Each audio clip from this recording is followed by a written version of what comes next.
Hi, wherever you are listening to Ideas on Trap podcast, where we talk to experts, scholars, and other social thinkers on ideas that can bring prosperity to some of the poorer regions in the world today.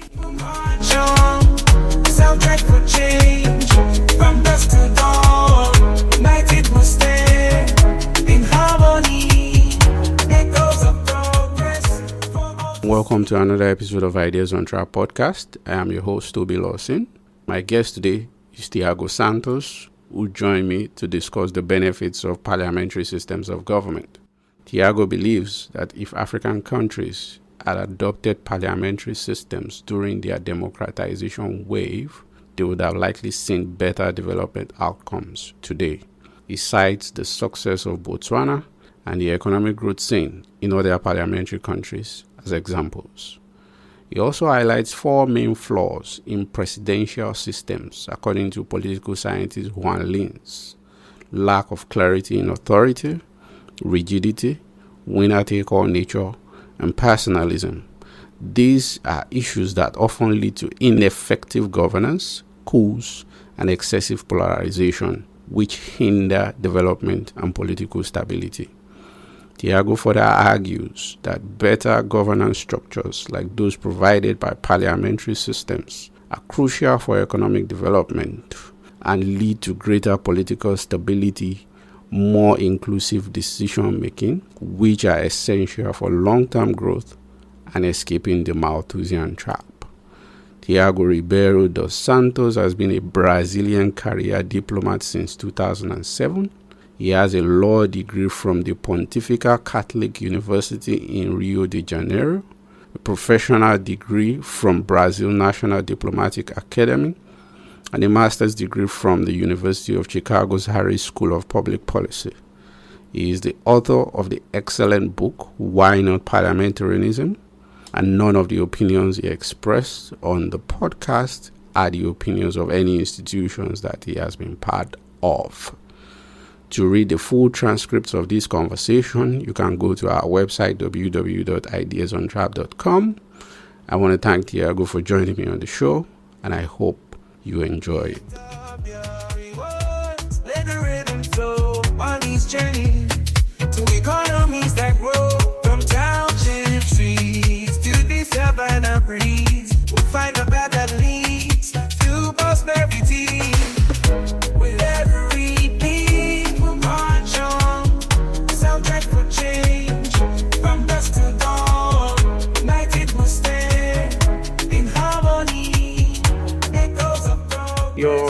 I would say, a strong advocate of parliamentarianism. I wouldn't call myself a strong advocate, but I'm fairly biased towards your point of view and became even more convinced when I read your book. Particularly in Africa, a couple of countries went through long periods of military dictatorship. And around 25 years ago, there came another wave of widespread democratization on the continent. What happened was, maybe due to the influence of American foreign policy or some other global forces, a lot of these countries opted for the American-style presidential system. And in my own observation, maybe I'm wrong empirically, a lot of these countries, my country, Nigeria included, struggled with the workings of this presidential system, such that there has been a constant agitation for a kind of return to the parliamentary system that Nigeria had immediately after independence. My question to you then is that, are you willing to say or assert that perhaps if a bunch of these countries around 25 years ago had opted for parliamentary system, would they have done better development-wise? I don't think anybody can say for sure, but I'm convinced that they would probably, very likely, had done better. With respect to Africa, I think, yes, there is a strong influence from the American model because it's obviously a very successful country, so it's very easy to model after them. But I think that there is something else also in the choice of presidentialism by African countries. I've read a paper by James Robinson and Ragnar Tovek that argues that there is tendency for endogenous presidentialism which is that exactly because in presidentialism, the leader has more chances to exert their powers without much resistance. So back in the 60s, a bunch of countries in Africa, I think most of them, had a parliamentary constitution, not only Nigeria, but many other countries had a parliamentary constitution. And basically all of them switched to presidentialism at some point. If you look at Botswana, the economic performance that they had since the 1960s is very impressive. I wish Brazil had the rate of growth that Botswana has been experiencing consistently. So looking at the countries in Africa that have adopted a parliamentary constitution, I think that it would be the case, yes, that had these countries adopted a parliamentary constitution back when they democratized again, they would probably have done better. I mean, Nigeria is so loud that the word restructuring, which is a shorthand for reconstituting the political system, is so common in political parlance. And, we kept shouting restructuring, and it never really comes to pass. But given the ubiquity and the allure of presidentialism, at what point, particularly historically, did you become convinced enough to write this book about the superiority of parliamentary systems? It wasn't something that particularly interested me during the first 40 years of my life, before writing the book. So I wrote a book on the economic effects of the Brazilian Constitution. So the idea was to make this research and check every article of the Constitution, what economic effects we could expect to have in Brazil, with my then boss, Otaviano Canuto, in the Brazilian constituency in the board of directors of the World Bank. And one of the things that I started researching on was exactly the difference between presidentialism and parliamentarism.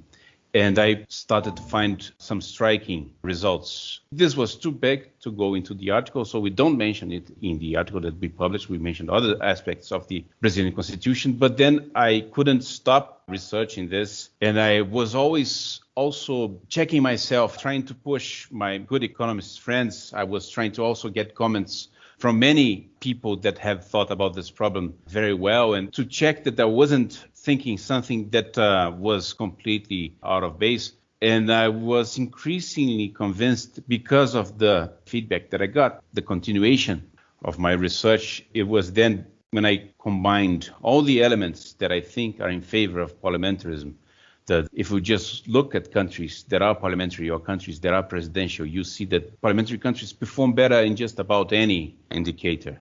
If you look at the history, if you look at informal theory, if you look at formal theory from economics, if you look at the evidence that people try to do with studies that are not just correlational, but that introduced good statistical controls for things. If you look at complementary evidence from companies, so companies can adopt a parliamentary model, which is having a board of directors, and this board of directors can control the CEO. And no company elects a CEO by the shareholders directly, and this CEO will have a checks and balances relationship with the board of directors. This figure doesn't exist, and I think that the market is in a very good position to choose the best arrangement. And finally, the council management system in the US that I learned when I was doing this research is a system that is very similar to parliamentarism. And cities that adopt the council manager system perform much better than cities that adopt a strong mayor system, which is similar to the presidential system. So what are the key flaws that you mentioned in the book? Perhaps there's more now since you wrote the book. What are the key flaws in presidentialism that you think a parliamentary system addresses effectively? We were discussing before you started recording. I don't try to be original in my book. I try only to convey the knowledge that's already there. And in this, the most influential thinker is by far Juan Linz, a political scientist. And I think that he has the best frame for this. And he talks about four main flaws in presidentialism that parliamentarism doesn't suffer from. So these flaws are, in presidential countries, you don't have a clarity of where the authority lies. So what happens in the end is, if you like the policy that Congress is trying to push, then you will stand on the side of Congress. And if you like the policy that the president is trying to push, then you will stand on the side of the president. And there will be lots of undermining of initiatives by both the Congress and the president. They won't agree on many things, and it will be difficult to have a coherent proposal. Daniel Diermeyer has an article on this, on how parliamentary systems are more cohesive. So the second thing I think is a big problem also from Juan Linz is the rigidity. So if a country is presidential and the president is working badly, there's nothing we can do. We just have to wait for the mandate to end. And if this is bad enough, if some sectors of society perceive this to be bad enough, you have often coups that derive from a perception that there's no way that the president can stay in place, and then a majority of the powerful actors in a society will install a coup. So that's why the prominence to coups in presidentialism is so much greater than in parliamentarism. Then you have a winner-take-all situation. So if you win the presidency, you have so much power that you will be able to implement so many things, and you have almost complete control over so much of government. Whereas if you are the losing side of a presidential election, then you are out of government completely. So there's too much at stake. And this incentivizes the kind of polarization that we see in many presidential countries, a type of politics that is very visceral, that is very combative, that's not the kind of politics that we would hope for. And lastly, it's personalism.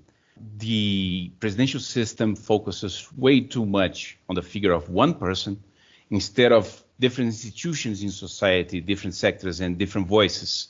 And it's often the case that in many presidential countries, people don't love the candidate that they see. They would never support that candidate, if not for the reason that they hate the other candidate, that will have so much power.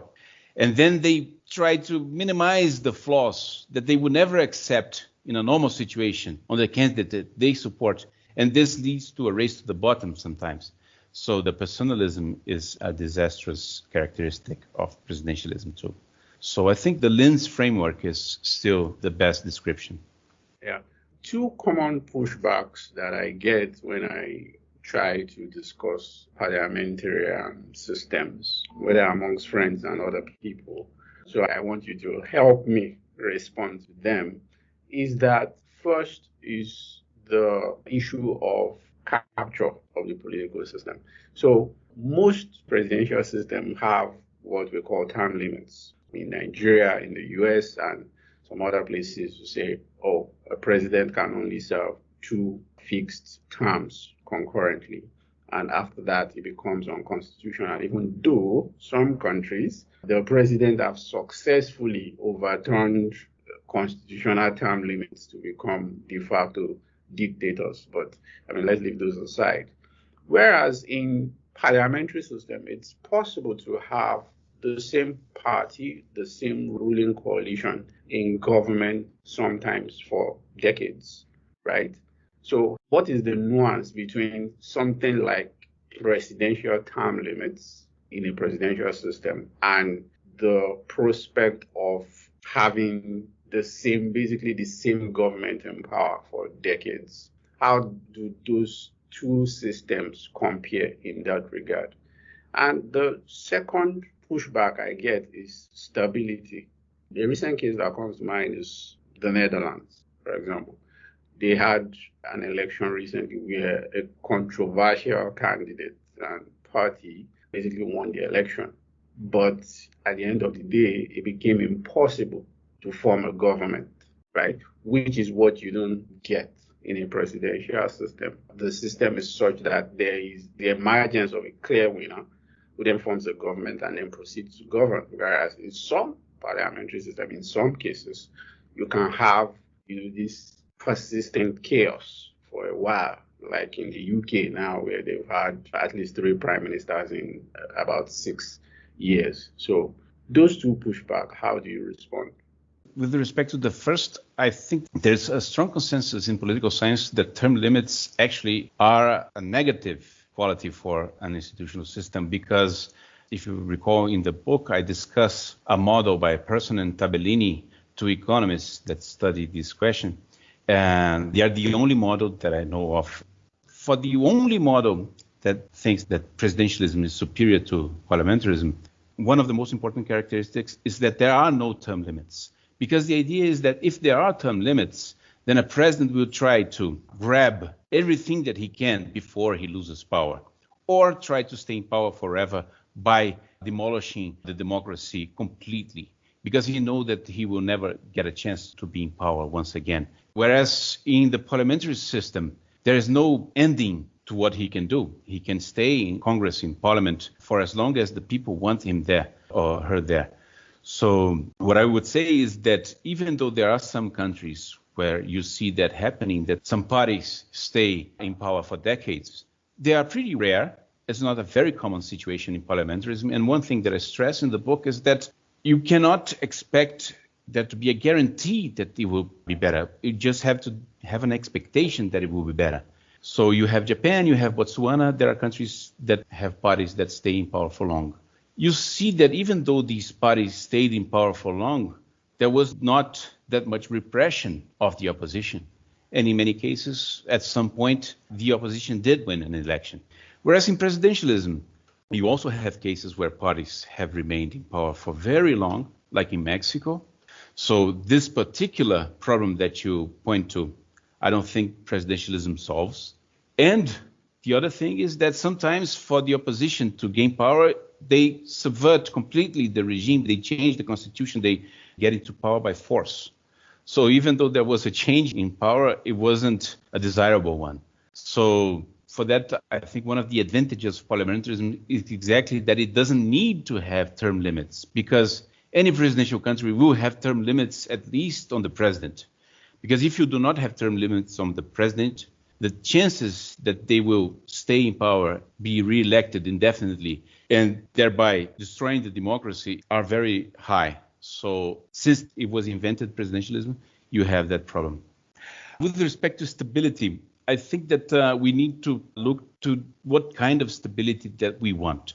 So I think that presidentialism has an illusory stability often, because you have the very clear legal mandate for the president, and the president has a very clear legal mandate to name whoever he wants to government. And of course, one person will always be able to name a cabinet.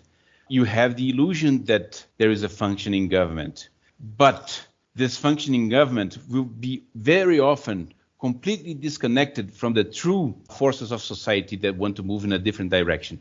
Whereas in parliamentary governments, when there is disconnect, when there is this fight, it becomes apparent. And sometimes you have shuffling of cabinets very frequent. Sometimes they are not frequent at all. You can have Angela Merkel in Germany that stayed in power for some 20 years, and then she left like nothing happened. It was a very smooth transition.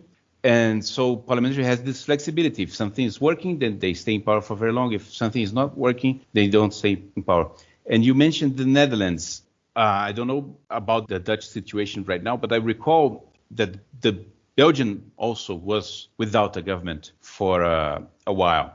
And when we say without a government, we really mean without a cabinet. It's not that there is no government in Belgium. They're still doing all the things. There's still police, there's still courts, there's still schools. So I think that if there is not enough consensus in a society, then not having a cabinet pushing for policies might be a good thing. And if you look at the Netherlands right now, I don't think it's chaos, right? I think it works very well, as Belgium did still work very well, even when it didn't have a cabinet. If you look at the Netherlands, is one of the most successful societies in history, and it's still one of the most successful societies right now. So I would never describe their situation as chaos. So what I would say is that, well, if we have to deal with situations where there's no cabinets, then fine. I'm not as bothered by that as I am by a lack of basic sanitation, or a lack of economic growth, or a lack of health services, or a lack of safety in streets, that sort of thing, which presidential countries have much less than the Netherlands. I would like to stretch that point a little bit further. So perhaps it's a good thing that the Netherlands has a parliamentary system and that they are in their current equilibrium, because the party that won the election and the individual vying to be prime minister is controversial, is internationally disliked, and has some positions that are quite disagreeable. But it's also easy to imagine the opposite, where his party, his platform, his ideas, and his policies might actually turn out to be excellent for the country and for the region. and perhaps influential enough for the world, but here you are in a system that prevents that person from getting to power. So I'm trying to gauge how parliamentary systems respond to the good leader, bad leader argument, because some would say one of the strengths of a presidential system is if you're lucky enough to get a good leader, he or she can then use all that power, all that legitimacy to then drive transformation and growth and all the good things to the maximum and transform the country within a few years. What's your response to that? First of all, I don't think countries have been lucky enough that we would still bet on that. If we look at the history of presidential systems, the evidence shows very clearly that this hope for a very good leader, it's like playing the lotto. I think the chances are very small. And I think that even if you had a person that had all the vision and the capacity to implement very good policies, if he doesn't command enough support in his society, there will be sabotaging, there will be opposition, there will be people that have capacity to interfere with society, trying to undermine his efforts. Even with this great leader, you wouldn't have the great outcomes that one would expect. So I think the crucial thing, and I think it's central to democracy, is exactly that there is a wide consensus.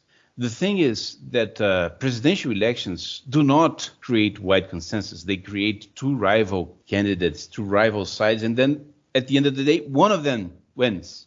And this goes to Lichhardt, which stressed the importance of consensus, the capacity to take into consideration the interests of different sectors of society at once.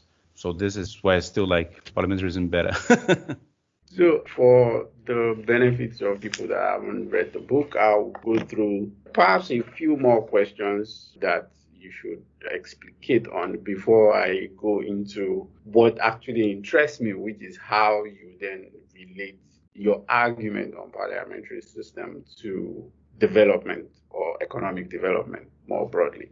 So one thing I also want you to clear up is you talked about corporate governance and how they are better under parliamentary system. Can you elaborate on that a bit?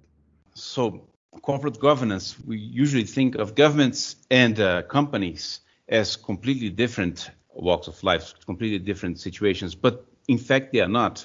So governance is not a word that came about by chance. It does come from the same principles.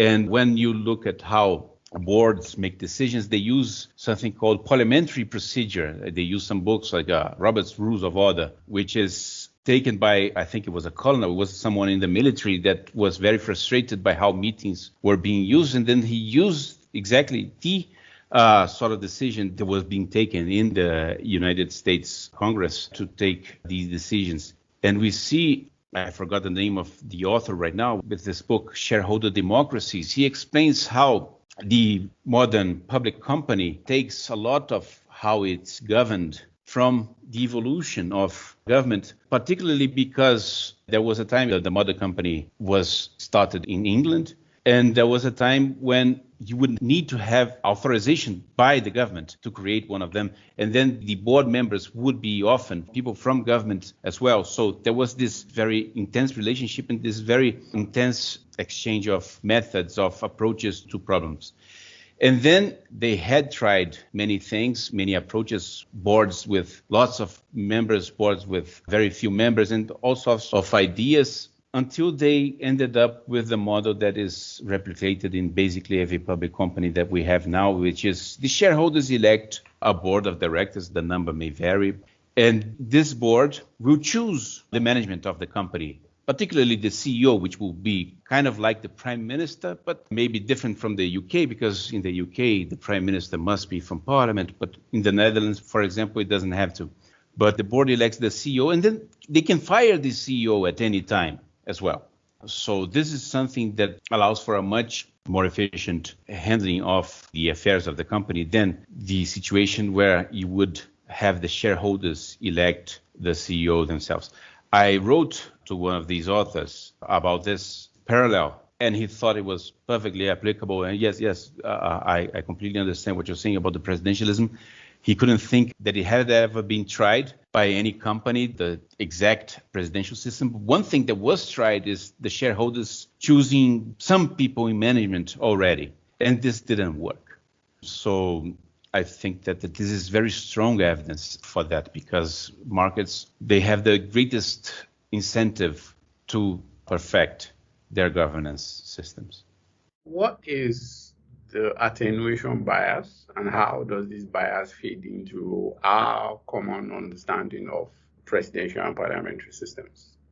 So attenuation bias is something that I put in there because when I was discussing this during the process of writing the book, I got a lot of pushback by people, and recently I also had one pushback by people saying, well, but it's hard to classify countries in presidential or parliamentary forms because there are many types of intermediate situations. So you have semi-presidential countries in Africa. We have lots of semi-presidential countries where the president has power, but the prime minister does have power too. So there's this combination where not everyone agrees about which countries should be considered parliamentary or presidential. And also many other political scientists first need to decide if a country is a democracy or not, and then classify it as presidential or parliamentary, because they say if it's not a democracy, then it doesn't matter what the constitution says. The dictatorship can do anything it wants. The constitution doesn't have any bite. I disagree with that view. I think that constitutions matter even in situations where you don't have a full democracy. But in any case, people would be saying that this would make the results in terms of stability, political stability, in terms of economic growth, less strong. And then I argue the exact opposite, which is the attenuation bias. It's a mathematical fact that when you have noise in the explanatory variable, the effect that you see will be smaller than the real effect. Whereas if you have noise in the explained variable, the dependent variable, there's less precision, but the size of the effect is in expectation the same as the real effect. So what I argue is that, yes, there are debates about what countries are parliamentary, what countries are presidential. And if this is hard to classify, then we should expect the effects to be even larger.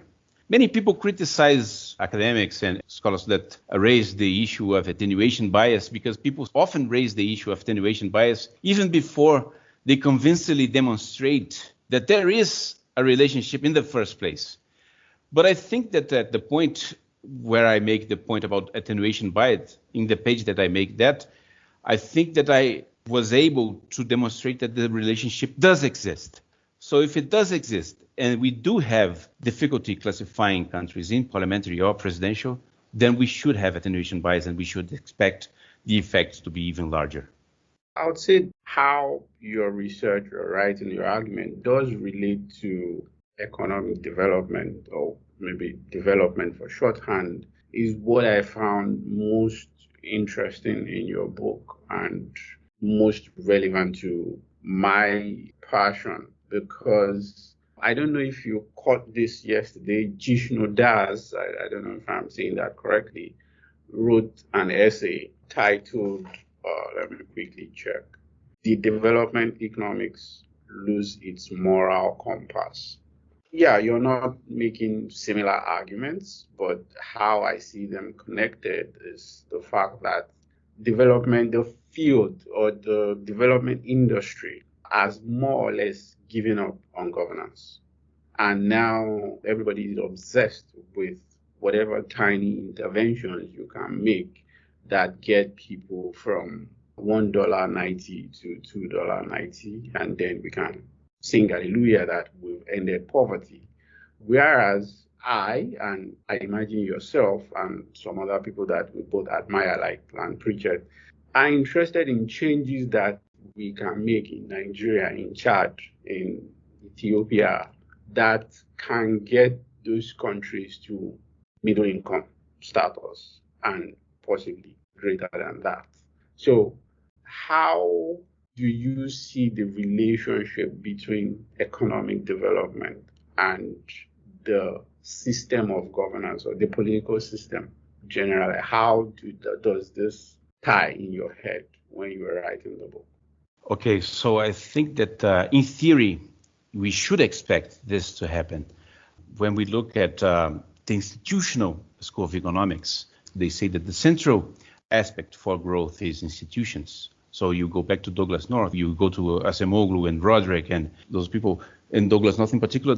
Not all institutionalism put the emphasis that North puts on parliament, and he puts because he sees that as protecting property rights specifically. And I think he goes for too narrow an approach. But if you look at the consensus that there is around institutions being central to economic development, and the consensus that there is in political science that parliamentarism is central for political stability, and if you just connect the dots and say, well, political stability must be important for institutions to work well, right? If you just connect these dots and think that also if institutions are key and a country doesn't even have political stability, will it have capacity, which is something that Pritchett talks about too, about state capacity for many other things. So if it isn't even able to have stability, will it have the capacity for development to be promoted? And I think not. And then going back to Pritchett once again, one thing that I talk about in the book is the Pritchett test. I learned this from Paul Romer in a blog post. He mentions that urbanization passes the Pritchett test. And this is a series of requirements that don't seem to be very stringent, but that Pritchett proposes that any policy that you say will have development should pass this test. And this was relating to the frustration that you were talking about, that you have and that I share. And I think that he is the person that talks about this best, which is we are promoting very modest, very unambitious proposals that we don't think would possibly have an effect. And then the test is this. In a cross-sectional comparison of levels, do countries that are more developed have more X? And this is easy. I showed this in the beginning of the book that parliamentarism does have many more developed countries than presidentialism. There are much fewer presidential countries that are rich or developed in any way. And then he goes in a cross-sectional comparison of growth rates. Do countries that have rapid growth also tend to experience a rapid increase in standards of living? And I present evidence that we do have that. In my blog, I have a post on how parliamentarism passes the Pritchett test. When we look at the few countries for which we have long historical records, do the ones that become much more developed also acquire much more acts? And then we see, this is very interesting, that it's exactly in the two countries that first parliamentarize in Europe that we see the end of the Malthusian Trap, the escape from the Malthusian Trap. So it's the Netherlands and the UK, England. And then this parliamentarism spreads around Europe, and then Europe itself becomes much richer. A very parliamentary tradition establishes in the US, so we tend to think of the US as much less parliamentary than it really is. And you have Canada, you have Australia, you have New Zealand. There are countries that for more than 200 years have had this sort of constitution and also have done very well. And lastly, if we look for countries that switch from a regime of slow economic development to a regime of rapid development, we see a parallel shift. So this is for us to think of this just conceptually. And then we have some studies that show a very strong connection of growth and parliamentarism. So we have Gehring and other authors from 2009 that shows stronger growth in parliamentarism. And we have one specific study by Richard McManus and Oskan from 2019 that shows much stronger growth in parliamentary countries from 0.6 to 1.2 percentage points per year, which is huge, and would explain a country being developed. If a country did grow 1.2 percentage points per year in its per capita GDP, it would become developed over time, of course, but it would be enough. So that's why I think that the connection between parliamentarism and development is very strong. I guess what I'm trying to get a sense of from you, you're a career diplomat. You've been in some of the rooms where some of these decisions are made. What has become so broken about development in general that we've stopped being ambitious in the sense that trying to change your political system can actually get you more benefits development-wise than whatever tiny little cash transfer you're doing in whatever village in Kenya or Nigeria or How did development become so unambitious? Because one of the points you touched on in the book is this fallacy of having tried everything, and also this is what we are. Because the state of, particularly development economics for me, the state of things are so terrible in my view. The so-called evidence landscape has become so broad that you can find evidence for anything. For example, if I'm the president or the chairman of a local government in Nigeria and I choose to not fix the road, for example, or choose not to build a power station, or rather take a fraction of that money and do a cash transfer program, I will find evidence and possibly researchers that will tell me that that is a good thing. So, how did development become unambitious from your vantage point? I think that's hard. That's something that I will speak with, but without as much conviction as the other things that I'm saying here. But I think there are some different processes going on. One is the idea there have been some. We haven't tried everything, but we have tried some things. And these things, these specific things that we've tried, the big push theory and some other things like that, did not work out as expected. And then there was this too quick giving up on trying other things. I think there's a fear of being perceived as a failure on part of policymakers, so they would rather be unambitious than being perceived as a failure. And I think that has been married to an academic predilection for the precision. So academics are more preoccupied by doing the randomized trial and getting the precise estimate of the effect of something. And then they only care about it being significant in the statistical sense and not on the practical sense. Oh, this is statistically significant, it makes a difference, then let's do this. So I think that these two tendencies have worked. And lastly, one thing that hopefully I'm not being too centered in parliamentarism, I think that the fact that we have forgotten the benefits of parliamentarism has made us look basically anywhere else instead of here. And this has consequences because I think that a society that does not have the best institutions for it to develop will have a very hard time. And then any policy that is tried will be perceived as a failure because they don't have the conditions that allow the society to really develop.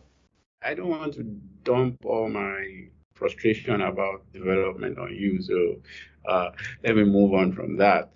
So, practically speaking, now, suppose you get a few elites, leaders in a country that are ambitious and courageous enough to want to make a change from a dysfunctional presidential system to a parliamentary one. What are the useful key steps that can be started with without tearing their political system apart? Because a lot of the fear also comes from not causing too much political turmoil or alienate an influential group that can then go ahead and foment chaos in the society. So what are the useful first steps you can take towards parliamentary governance? So I talk a little about in the book about what one can do. And as I said on the last part, these are things that I'm not as sure as I am that parliamentarism is better. On the how we implement it, I have much more doubts, but I still have some suggestions. And I think that we should try to make the proposal of parliamentarism similar to the proposal for democracy. Because when you ask for more democracy in a country, it's very rare that anybody will push back. This will rock the boat here. Our country doesn't have a strong tradition of democracy, so we should just keep with our tradition. These are not arguments that are accepted by someone that's promoting democracy. They say, no, this is a better situation because this will be able to really convey the will of the people. So it's not a matter of tradition or not. So what I would do is try to make this conversation within academic circles, with journalists, with policymakers, and that type of person, because I think the things that do get implemented, they are downstream from these people. And I don't know if you read Stefan Derkon's book, Gambling on Development. Was also He was a guest too? Yeah. Oh, that's great. I mean, very good company. So he talks about the importance of an elite bargain for a country to find development. In this sense, I would mention the book to convey the importance of trying to convey this through the elite. I don't think it's as disruptive as we make it to be, because if you think about it, think the issue with presidentialism, the winner take all. In the winner take all, it means that for a presidential candidate that loses the election, it might very well be the case that losing the election has more negative consequences for them than actually switching to the parliamentary system. So he will expect to have a better participation in the political system of his country if they switch than if he loses the election. And I think this is very true. And I see politicians in many countries are favorable to parliamentarism. In my country, I see that the politicians are the easiest class to convince. I think that because they live it, they know how dysfunctional presidentialism is, and because they perceive that they would themselves benefit. So they are the easiest class. I think that the journalists and the academics in many of these countries are much harder to convince. In Brazil, it's definitely the case that this happens. So even though there is this strong consensus regarding the superiority of parliamentarism in political science in the US and in Europe, in Brazil, we don't see anything like that. The political scientists in Brazil are very skeptical of Linz and other authors, and there's specifically a Brazilian scholar that's very influential that tries to undermine Linz's arguments. I think that he doesn't do it satisfactorily. But this is how I would do it. And then, I don't know, I think that we should try to do the things that we do for other causes that we see. So climate change, what do people do for climate change when they try to fight climate change? They create think tanks, they create campaigns online, that sort of thing. That's what I miss.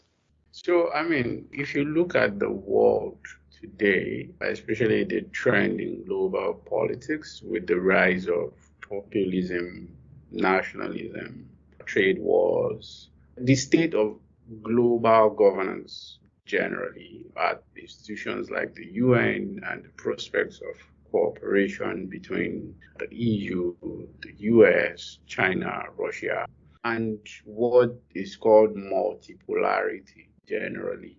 Do you think that parliamentary systems puts global diplomacy on a better, steady footing? I definitely do, yes. And this makes me sound like, I think it's a panacea, it's a problem solver for all things. And anticipating that, I would argue that it's actually presidentialism, personalism is really bad. And when something is really bad, it can harm you in every area of your life. So parliamentarism solves the problems that presidentialism causes. And with respect to diplomacy, we see that the democratic peace theory is one of the most, I think the single most established empirical fact in international relations, that democracies don't fight each other. And there are some attempts at trying to make this look not as solid as it is, but it's widely perceived as the most important empirical fact in international relations. And if we think that parliamentarism is so central for democracy, for the democracy level, for democracy duration, then I think that it becomes very clear that parliamentarism will have this effect. And I think of a book written by Chris Bladman, a professor at UChicago, Why We Fight. And then he explains the few reasons why countries will fight, because he argues very convincingly that conflict is much rarer than we try to make it to be, because of the news cycle is so prone to publishing on conflict. But conflict is rare. And then there are several failures that are related to countries fighting. And many of them relate to a country being presidential. So one of the failures is that the government does not reflect enough the will of the people. So that the utility function, more or less, the interests that the government is taking into account is not the interests of the population as a whole. So it may make sense for the government to fight a war, even though it will be disastrous for his own people. And parliamentarism is supposed to better convey the interests of the people of a country into government much better than presidentialism does. So this is just one example. And just a better functioning government also will help in diplomacy. I'm curious, as a way of still mining your argument, what is the one critique of parliamentary systems that you find persuasive? Many people ask me that. I have a hard time thinking of something. So the one thing I really think is that it's very counterintuitive. It's something that people just have a very hard time accepting that might be true. People would like to have a good leader and they would like presidentialism to work. So it's very unpopular. It's very hard to convince people that this is indeed the case. I think that it's a lot like, I don't know, like markets in general. I think that people are suspicious of markets in general when they shouldn't be. And I think that parliamentarism has this flaw. But on a performance level, I really can't think of anything. I know this makes me look like more of a radical than not, but I've looked for it and I couldn't find it. Final question, and this is also a bit of a tradition on the podcast. By the way, you're not allowed to say parliamentarianism. Okay, what's the one idea that you would like to see spread everywhere? It might be your idea, it might be from something else, it might be from someone else. What's that one idea you like to see spread around the world, you like to see people be passionate about? Opening borders. That's one thing that I think would have a huge effect. So you're very much a card-carrying member of the Open Borders movement. I am. I think that, yes, as I said, I'm a fan of Pritchett and others too, Ryan Kaplan, Eric Norstad. There are many people, Michael Clemens. There are many people that are working on this. The economic effects of opening borders would be just transformative, double GDP, according to the Clemens estimate. And that would happen exactly by helping the people that are the poorest. So it would also have a great distribution effect. So I think that it's a policy that I would definitely like to see being more discussed on high levels. Thank you so much, Tiago Ribeiro Santos, for talking to me. It's been wonderful. I thank you, Tobi, for the opportunity to talk about these ideas, and congratulations on your work. And let's hope for more ambitious developing ideas. Yeah.